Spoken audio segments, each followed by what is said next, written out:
La réponse D, la réponse D, la réponse D, par Marie-Belle Andomitians. Lecture de l'Évangile de Jésus-Christ selon saint Matthieu, chapitre 8, versets 18 à 27. Quand Jésus voit la foule autour de lui, il donne l'ordre d'aller de l'autre côté du lac. Alors un maître de la loi s'approche et lui dit « Maître, je te suivrai partout où tu iras. » Jésus lui répond « Les renards ont des trous pour s'abriter et les oiseaux ont des nids, mais le Fils de l'homme n'a pas d'endroit pour se reposer. » Quelqu'un d'autre, un disciple, dit à Jésus « Seigneur, permets-moi d'aller d'abord enterrer mon Père. » Jésus lui répond « Suis-moi et laisse les morts enterrer leurs morts. » Jésus monte dans la barque et ses disciples l'accompagnent.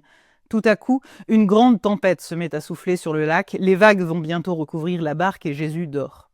Les disciples s'approchent de lui, ils le réveillent en disant « Seigneur, sauve-nous, nous allons mourir. » Jésus leur dit « Pourquoi est-ce que vous avez peur? Vous n'avez pas beaucoup de foi. » Alors il se lève, il menace le vent et l'eau, et tout devient très calme. Tous sont très étonnés et disent « Qui donc est cet homme? Même le vent et l'eau lui obéissent. » Parole du Seigneur. Il y a 3 points saillants dans l'évangile qu'on vient d'entendre, qui est vraiment une succession de 3 scénettes. Dans la première scénette, donc, où le docteur de la loi, je crois, maître de la loi, donc, ce qui veut dire quelqu'un d'extrêmement lettré dans la tradition juive, est converti et veut suivre Jésus, et Jésus lui dit « Bien sûr, suis-moi, mais sache que mon chemin n'est pas de tout repos. » Et cet état de fait, cette phrase contredit une théologie qu'on a tendance à beaucoup entendre, malheureusement, qui est de dire que si on suit tous les commandements de Dieu, si on suit bien comme il faut le chemin de Christ, alors on sera entièrement protégé, on sera comblé de grâce, etc. Et on sent bien que cette théologie a un travers pas très très bon, parce que ça veut aussi dire, en creux, que s'il nous arrive un problème, c'est qu'on n'est pas d'assez bons chrétiens.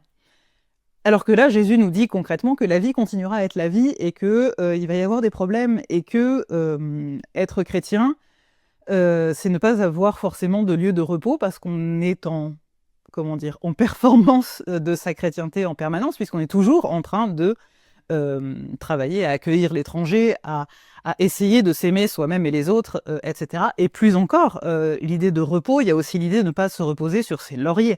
C'est aussi important qu'il dise ça à quelqu'un qui est un maître de la loi, qui a l'impression justement de tout avoir compris de la loi juive et de savoir quels sont précisément tous les commandements et comment bien suivre la religion à la lettre.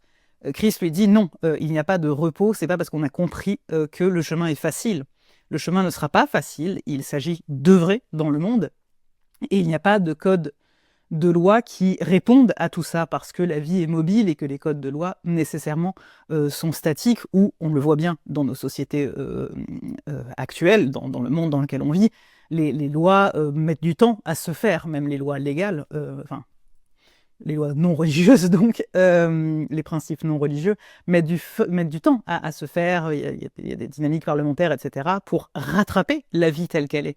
Et donc Jésus nous dit non, c'est justement ce qu'il dit au disciple qui veut d'abord enterrer son père. Non, la vie est là, la vie nous attend, et il s'agit d'être dans la vie.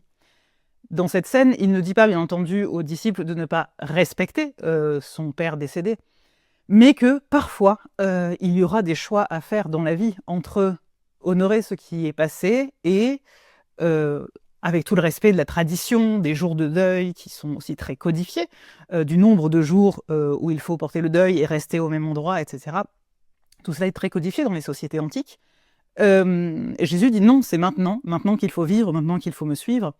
Et donc laisse les autres personnes pour qui c'est beaucoup plus important d'honorer ce qui a été que de vivre, être avec ce qui a été plutôt que ce qui sera, et son prochain et les vivants autour d'eux.